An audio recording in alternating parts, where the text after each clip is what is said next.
For the past 7 years, anyone working in the public sector, nurses, teachers, police and firefighters, has had any pay rise capped at 1%. That's if they've seen any pay rise at all. It was imposed to save money and to bring their pay back into line with comparable jobs in the private sector. But inflation's now rising, the NHS is short of nurses, so should the cap be scrapped? Well, the Foreign Secretary, Boris Johnson, is the latest senior politician to support such a move. I'm joined from Brighton by the economist Alistair Smith, who's been a member and chair of 4 different pay review bodies, and here in the studio by Maria Caulfield, who until 2015 was a nurse and is now a Conservative MP. Good morning to you both. Good morning. Alistair Smith, the pay review bodies, or the role of them, can they, if they want, say you should be paying more than this 1%? Yes, the pay review bodies obviously pay a lot of attention to government pay policy, but their primary job is to look at the evidence that would justify or not justify pay increases. And if they think the evidence is strong enough, they can recommend to the government a pay increase that busts the government pay policy. So what are they taking into account? Mostly they look at evidence on recruitment and retention. Your news bulletin referred to nurses and midwives, so they'd look at whether the NHS was having trouble holding on to the existing nurses and midwives, recruiting new nurses and midwives. That's the most important single piece of evidence that they look at. But they also have to take account of the government finances. Yes, they have to take account of affordability, and affordability in the public sector means what the government thinks it can afford. And even though the pay review bodies are independent, they're not, it's quite a big step to say to the government, you've told us what your policy is and we think you should drop it, because in the end it's the government is responsible for economic policy.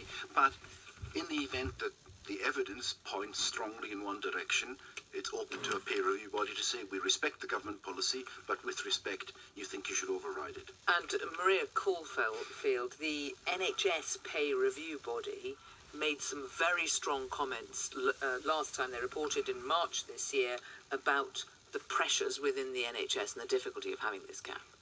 Absolutely. And, I lived with a cap from 2010 to 2015, and it's extremely difficult. And most nurses that I worked with then, and most nurses that I'm still in contact with now, work extra shifts, work on their hospital bank to supplement their basic wages.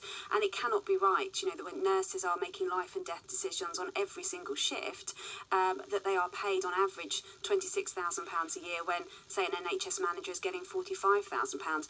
And we see this now with nurses voting with their feet, and it's a difficult, stressful, responsible job, and if people aren't paid enough so that they can make ends meet, they will go and do something else. Okay, and we are seeing now more nurses leave, and these are nurses who have been trained and have experience. Yeah, and that's the more worrying thing, because while the government's making efforts to recruit more nurses and increase the number of student nurses coming through the system, if we're losing experienced nurses at the other end, then it's not just going to be a shortage of nurses, it's the skill mix as well. So this is a real issue, and it's not just about pay, because no nurse goes into nursing to become wealthy. This is about the conditions that they're working under. The type of patients you look after is changed phenomenally compared to 10 years ago. You're often looking after more acutely ill patients, and a greater number of patients than you were certainly when I trained in the 90s. So it's a different beast in terms of the actual role of a nurse. And is there resentment? I think there is resentment building because, and not just in nursing, but across the public sector, that frontline staff have carried these services for the last 7 years. And if there's no recognition of that and no pay coming forward to recognise that, then, that's when the resentment builds. Alistair Smith, I know when you were, I think it was on the Armed Forces pay review body, you recommended busting a cap that was in place, didn't you? Yes, we recommended a small increase above the government's pay limit at the time. Right. Which the government accepted. And changed and awarded what you had recommended. Yes. But if things are so bad and there's such a head of steam about this, why are the pay review bodies not saying break the cap Alistair Smith, do you think? Well, I think for most of the time that we've had this pay cap, the objective evidence in favour of large public sector increases was simply not there. The private sector economy was in poor shape, private sector pay wasn't rising, and frankly, when the Armed Forces Pay Review Body looked at recruitment into the armed forces, we didn't see sufficient of a problem at a time that the government was trying to reduce the size of the armed forces to justify pay increases. I think what's happening now is that as the private sector picks up, as private sector pay picks up, the balance of evidence that peer review bodies are looking at is beginning to change quite significantly. And a final brief word, Maria Caulfield. You think your party's wrong on this?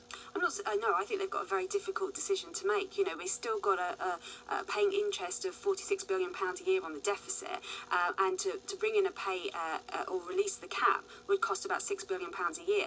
You know, it's about priorities, and I think the priorities are shifting at the moment to recognising the tough time that public sector workers are having. But it's not an easy situation to be in, because austerity isn't over. We cannot afford to start overspending again, and that's the difficult situation the government finds itself in. Maria Caulfield, Alistair Smith, thank you both.